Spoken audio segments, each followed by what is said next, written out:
Hello everyone, I am Nipun from Forvo. Today I am going to show an experiment regarding density. To make this experiment, we need 2 glasses of tap water, 2 same size lemons, salt and spoon.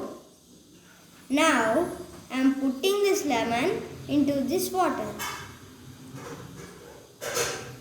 See, it is sinking.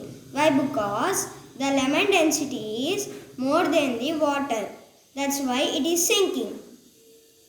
Now I am adding 2 tablespoons of salt to this tap water.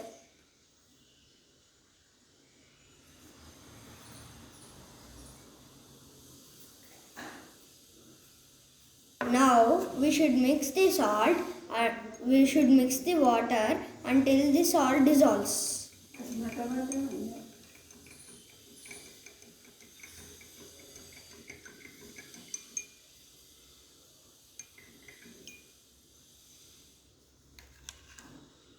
Now I am putting this lemon into this salt water.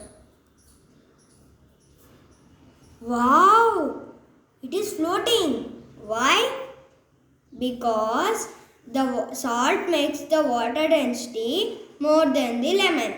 That's why it is floating. This shows that the objects which has more density than the water will sink, and the objects which has less density than the water will float. Thank you.